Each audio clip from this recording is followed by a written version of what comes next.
नमस्कार साथियों, आपका अपना चैनल नॉलेज वीसीएम में आपका एक बार फिर स्वागत है। साथियों, आज की वीडियो में हम बात करने जा रहे हैं कि पीएफएमएस के अंतर्गत आप किस प्रकार से विद्यालय स्तर पर केस बुक का संधारण कर सकते हैं, केस बुक लिख सकते हैं। तो आज की वीडियो में हम बात करने जा रहे हैं कि किस प्रकार से आप ऑनलाइन केस बुक देख सकते हैं, जिसके माध्यम से आपको ऑफलाइन केस बुक मेंटेन करने में बड़ी ही आसानी होगी, बड़ी ही सुविधा होगी। तो चलिए वीडियो शुरू करते हैं। सबसे पहले आपको अपने ब्राउजर पर pfms.nic.in टाइप करके सर्च कर लेनी है। सर्च करने पर आपके सामने कुछ इस तरह से इंटरफेस दिखाई पड़ेगा। उसके बाद देखिए यहाँ पे आपको लॉगिन दिखाई पड़ रहा है। इस लॉगिन पे आपको क्लिक कर देनी है। जैसे ही आप लॉगिन पे क्लिक करते हैं तो आपके सामने एक नया इंटरफेस आ जाता है कुछ इस तरह से। उससे पहले देखिए यहाँ पे आपको दिखाई पड़ रहा है लॉगिन और यहाँ पे दिखाई पड़ रहा है आपको सत्र। तो यहाँ पे सत्र आपको दिखाई पड़ रहा है 2022-23 दिखाई पड़ रहा है। क्योंकि अभी यह वर्तमान में शुरू हुआ है तो यहाँ पे आपको सत्र को 2021-22 चयन कर लेनी है इस तरह से। उसके बाद फिर यहाँ पे आपको अपना यूजर आईडी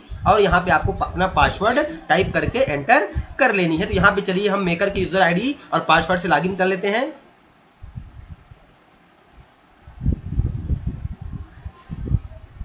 तो इस तरह से यूजर नेम और पासवर्ड एंटर करने के बाद हमको लॉगिन पे क्लिक कर देनी है। जैसे ही हम लॉगिन पे क्लिक करते हैं तो हम हमारे मेकर डैशबोर्ड पर चले जाएंगे।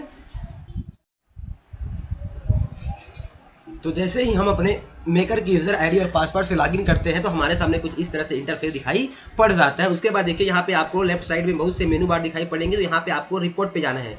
जैसे ही आप रिपोर्ट पे क्लिक करते हैं तो आपके सामने एक नया इंटरफेस दिखाई पड़ेगा, एक नई स्क्रीन आपके सामने दिखाई पड़ जाती है कुछ इस तरह से। अब इसके बाद देखिए यहाँ पे भी आपको बहुत से मेनू बार दिखाई पड़ेंगे। तो इसमें आपको क्या करनी है, ये मॉनिटरिंग पे क्लिक करनी है। जैसे ही आप मॉनिटरिंग पे क्लिक करते हैं देखिए यहाँ पे आपको M03 M04 दिखाई पड़ रहा है। देखिए M04 लिखा हुआ है एजेंसी केस बुक। तो इसके ऊपर आपको क्लिक कर देनी है। जैसे ही आप एजेंसी केस बुक पे क्लिक करते हैं तो आपके सामने एक नया इंटरफेस दिखाई पड़ेगा, एक नई स्क्रीन आपके सामने इस तरह से ओपन हो जाती है। फिर यहाँ पे देखिए दिखाई पड़ा स्कीम नेम। तो यहाँ पर ड्रॉप डाउन से आपको स्कीम नेम चयन कर लेनी है, CT9 समग्र शिक्षा 7979।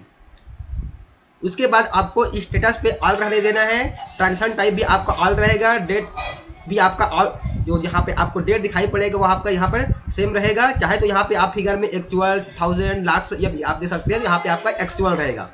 तो इस तरह से ये जानकारी फिलअप करने के बाद फिर आपको व्यू रिपोर्ट पे क्लिक करनी है। जैसे ही व्यू रिपोर्ट पे आप क्लिक करेंगे तो आपके सामने एजेंसी का जो ऑनलाइन केस बुक है वो आपके सामने डिस्प्ले हो जाएगी, प्रदर्शित हो जाएगी कुछ इस तरह से। देखिए यहाँ पे पेज लोडिंग हो रहा है तो कुछ देर आपको वेट करनी है। अब देखिए यहाँ पे हमारे सामने केस बुक ओपन हो चुका है, ऑनलाइन केस बुक। यहाँ पे देखिए आपके सामने हर चीज दिखाई पड़ रही है। यहाँ पे देखिए आपको दिखाई पड़ रही है जो भी चीजें हैं।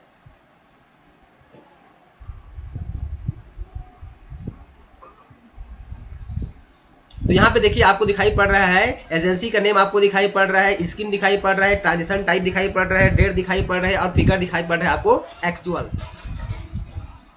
तो इस तरह से आपके सामने स्क्रीन दिखाई पड़ेगी। यहाँ पे ट्रांजेक्शन टाइप आपका एक्सपेंडिचर दिखाई पड़ेगा, यहाँ पे आपका सेंसन क्रमांक दिखाई पड़ेगा, यहाँ पे आपको सेंसन डेट, यहाँ पे स्टेटस में आपको अप्रूव दिखाई पड़ेगा, यहाँ पे आपका एजेंसी का नेम दिखाई पड़ेगा, यानी कि किस वेंडर को आपने किस किस्मत के कितने कितने आपने भुगतान किया हुआ है, इस प्रकार से आपको दिखाई पड़ेगा। यहाँ पे कंपोनेंट टाइप में आपको ट्रांजेक्शन टाइप वाइज टोटल दिखाई पड़ेगा, सेंसन वाइज टोटल दिखाई पड़ेगा, एजेंसी वाइज टोटल दिखाई पड़ेगा, प्रोजेक्ट वाइज टोटल दिखाई पड़ेगा और कौन से मद में आपने कितना भुगतान किया है, ये चीजें आपको सब चीज दिखाई पड़ जाती है इस प्रकार से। तो इस प्रकार से ये सब चीजें आपको दिखाई पड़ जाएगी। तो यहाँ से क्या हो जाएगी, आपको यहाँ पर जब आप देख लेते हैं ऑनलाइन केस बुक तो आपको ऑफलाइन केस बुक मेंटेन करने में बड़ी सुविधा होगी। तो साथियों, आज का जो वीडियो आपको कैसा लगा हमें कमेंट्स कर जरूर बताएं। फिर मिलते हैं साथियों इसी प्रकार की नई जानकारी नए वीडियो के साथ। तब तक के लिए साथियों जय जोहार, जय छत्तीसगढ़, जय हिंद।